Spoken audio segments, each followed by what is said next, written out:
Hello, welcome to Year in Review Asia Edition 2020, focusing on Thailand. Thailand is located in Southeast Asia with neighbors like Cambodia, Malaysia, Singapore, Philippines. We are a member of the Association of Southeast Asian Nations, or ASEAN, which we sometimes say interchangeably with Southeast Asia. We are located near the equator, so the weather is pretty hot all year round.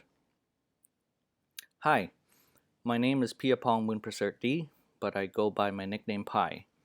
I am a co-founder of Fungjai, a music community platform and marketing agency based in Bangkok, and my job revolves around working with universities, government, and international partnerships. I am also a co-founder of Bangkok Music City, Thailand's first international music conference and showcase festival, started in 2019. Before we review what happened to my company in 2020, I'd like to give you a background of it. We started in 2014 with developing a music streaming platform, started social media channels, an online magazine, and hosted seminars and workshops to support our local music scene. We hosted our first concert in the beginning of 2015, hoping to use it to promote our streaming app, but then music events became our main source of income. We received investment that same year and grew our company by starting a few new business units, which some failed and some succeeded. We are a startup, so failing is an important part of our growth. But when 2020 came around the corner, it was a disaster like never before. The COVID-19 pandemic not only prevented us from organizing events, which is our main revenue generating activity, but it also ruined the businesses of our clients who are the source of the income. Here's a summarized timeline of the COVID-19 epidemic in Thailand. The first confirmed case in Thailand was on January 13th, and first human-to-human transmission within the country by the end of the same month. Nationwide lockdown started on March 22nd till April 30th, but a curfew was implemented till mid-June. All international flights were banned from April 4th till October when some foreign tourists were allowed. Anyway, a state of emergency was declared since March and has been extended for the 8th time to last till mid-January 2021. Because we didn't know when the pandemic will end, we decided to cancel or postpone our events. The event on the left is a show with local artists planned for March, which we decided to cancel even before the lockdown was announced. The one in the middle is Mahorasop, our annual international music festival, which we rescheduled to the following year because the international artists weren't able to fly. The event ban was slowly lifted, but still under strict monitoring by the authorities. We were finally able to host our first physical event at the end of October, event poster on the right. I'd like to show you how much the live event sector is essential to the Thai music industry. It is estimated that it is worth around 60% of the whole music industry in Thailand. It is estimated that the live music industry in Southeast Asia in 2020 will be worth less than half of 2019. However, it is expected to bounce back and thrive after the pandemic at 45% growth per year till 2024. Now, I would like to present to you how Fungjai responded to the pandemic. We realized pretty quickly that we couldn't conduct our normal physical activity related businesses, so we started designing new business models and diverted our efforts to work on internet-based businesses. We just recently bought shares in a restaurant/bar/live music venue called Noma, but since we couldn't serve our patrons at the bar, we did food deliveries. Unfortunately, there weren't enough orders to stay afloat and resulted in shutting it down. We started an online clothing and merchandise store, which also failed and shut down due to insufficient number of purchases. Well, when the economy is bad, people don't have much money to spend, right?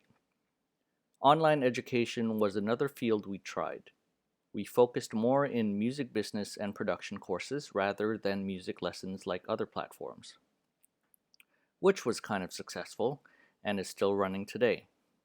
Next, we organized an online music festival where artists streamed straight from their homes. We were the first ones who successfully done this, but our competitors quickly picked up the pace, with some of them dumping prices, making it difficult to compete with. So we finally stopped after 3 editions. Lastly, we started making video content, which wasn't that successful financially, however, was able to keep our audience engaged and think will be useful for pitching sponsors in the future. Anyway, after testing out the new business ideas for a while, we knew we won't be able to keep the company running if we didn't reduce costs. So we cut down our salaries across the board to try to stay afloat and still keep all our employees. But even after that, we felt that we might not survive till the end of the year. And even if the pandemic is over, it may have a lasting effect on the music business. So, we decided to redesign our business model to adapt to the changing tides, but resulted in something that really broke our hearts. We decided to lay off 30% of our staff that did not fit the new direction, which is really an awful time for anyone to look for a new job. We still were able to hire some of them as freelancers for special projects, and some of them were able to quickly find new jobs, probably because of their work experience with us has become a valuable asset in the resume. The world is always changing, and we must evolve to survive. So here are some of our plans for the future. We'll be hosting events in the new normal way, which is a hybrid of virtual and physical events with more strict public health precautions. From our experience and research, we find that the new normal concert solution still has many problems that need solving. For example, if an artist is not big enough, there usually wouldn't be enough demand or willingness to pay to make the event profitable. Brands spend less marketing money when the economy is bad, and the virtual concert market is now very competitive, resulting in sponsorship price wars. For socially distanced concert solutions, if the venue rental fee is not reduced enough, it will be very difficult for the promoter to make any profit, especially when the audience density is reduced by 2 to 16 times and the ticket prices can't be raised as much. Lastly, the pandemic has burnt fear into some people's minds, discouraging them from attending events.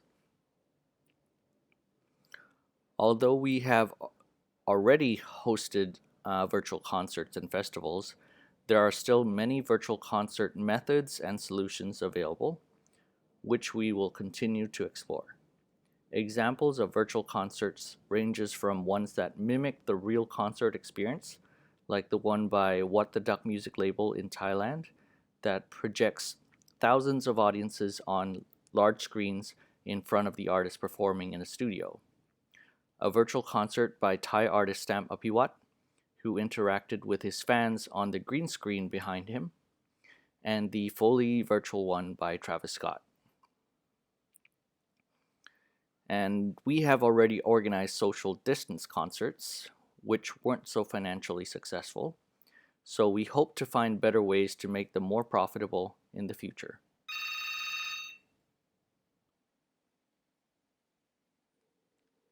Apart from Bangkok Music City, that was hosted as a hybrid event this year, I also co-founded the ASEAN Music Showcase Festival, Southeast Asia's first virtual showcase festival in September 2020, to help expose our regional artists, to get them to perform at international virtual shows and also increase their chances of touring internationally when the pandemic is over. I hope my talk has been informative and useful to you, and I wish you all to be happy, stay healthy, and be strong, and hope that 2021 will be a much better year than 2020. Thank you and Happy New Year.